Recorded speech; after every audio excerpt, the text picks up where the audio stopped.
Hey, als ik jou was, zou ik vanavond Big Bass Splash draaien. Want eerlijk gezegd is Big Bass Splash echt comedian. Als u eenmaal begon, wil Orange Lang 0 vermorstamp niet meer stoppen met draaien.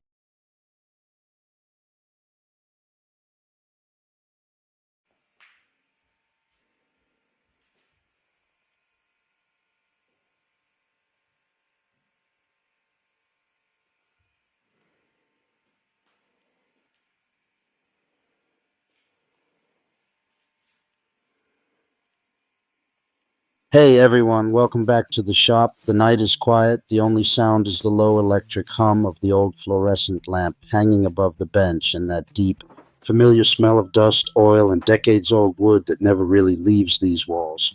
In front of me lies a relic, a massive early 2000s computer monitor, the kind with a thick glass screen and a plastic case heavier than some modern televisions. To almost anyone else, this thing is electronic waste, something to be tossed into a dumpster without a second thought. But when I look at it, I don't see junk. I see a perfect 250mm disc of crystal clear acrylic that has been hidden from the world for 20 years, just waiting for the moment it gets to spin again. There's something almost sacred, almost meditative about rescuing objects the rest of the world has already written off. This monitor once sat on someone's desk while they sent their first nervous emails, watched grainy YouTube videos at 360p, laughed at stupid memes, maybe even edited their wedding photos. It was part of countless small human moments, and now every circuit board, every screw, every tired capacitor inside it is dead, except this one piece of acrylic that is still flawless. Tonight, that forgotten piece becomes the heart of a real workshop machine, a disc sander that will quietly, faithfully smooth wood long after both it and I are gone. We're not building this because I can't afford a factory-made sander. We're building it because only when you take trash in your hands, cut it, weld it, balance it, and finally hear it roar to life, do you truly understand what a tool actually is. A tool is not a product. A tool is a conversation between you, the material, and time itself. Tonight, the conversation partners are a 750-watt motor that somehow survived 3 completely burnt-out ventilation systems, random pieces of rusty square tube that have been leaning against a wall for years, and this thick, honest piece of acrylic that outlived its original purpose by 2 decades. 3 orphans, 1 new life. Let's begin. Disassembling an old monitor always feels like performing an autopsy on a small slice of history. You remove screw after screw, the plastic creaks and sighs like it's reluctant to give up its secrets, and finally you lift away the shroud. And there it is, 8mm of perfectly clear acrylic, untouched by scratches, untouched by sunlight for 20 years. I run my finger across the surface and it's cold, almost icy, but completely brutally honest. This material never pretended to be anything it wasn't. It just waited, cutting a perfect 250mm circle without a CNC or a laser is an act of pure trust. Trust in the blade not to wander, trust in your hands not to shake, trust in the acrylic not to crack under pressure. You draw the circle the old school way, find the center with a compass and a steady pulse, and then you guide the blade slowly, breathing with the machine.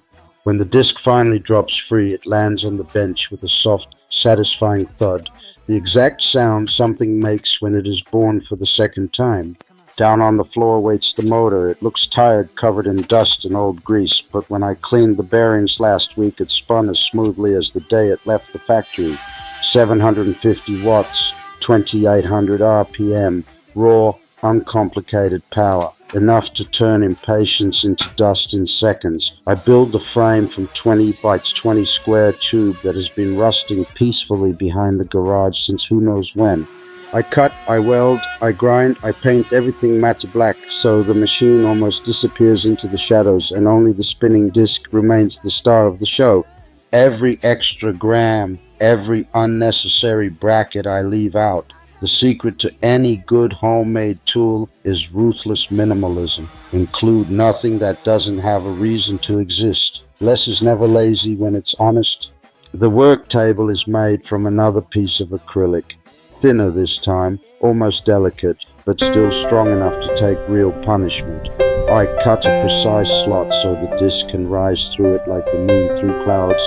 Then I add the angle adjustment, a couple of slotted brackets, a wing nut, and suddenly it tilts smoothly from 0 to 50 degrees. Nothing here is over-engineered, nothing is fragile. It's crude, honest, and accurate to within half a degree, exactly what you need and not a single thing.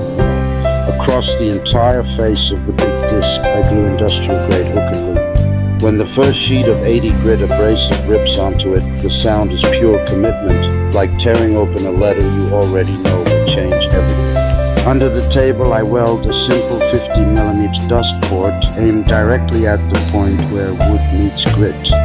Later, when a shop vac is connected, the storm of sawdust will vanish before it even learns your name. Clean work is respectful work. The first power-up is always the moment of truth.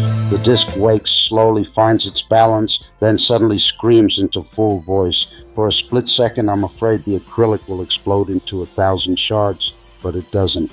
It just sings. I take a rough piece of oak that has been sitting in the corner since last winter and press it gently against the spinning surface. Centuries of growth, storms, sun, and wind disappear in warm golden snow that gets sucked away instantly. There is a deep, almost spiritual peace in that moment, watching time itself being erased while simultaneously creating something smooth, something new, something that will probably outlast me by another century. I switch to 240 grit and run the same board again. One more pass and the surface feels softer than skin, warmer than skin, alive in a way no piece of fresh lumber ever feels. This machine doesn't simply remove material. It removes noise from life. It removes hurry. It removes every excuse we ever had for doing things halfway. Real smoothness is never an accident. It is thousands and thousands of tiny, deliberate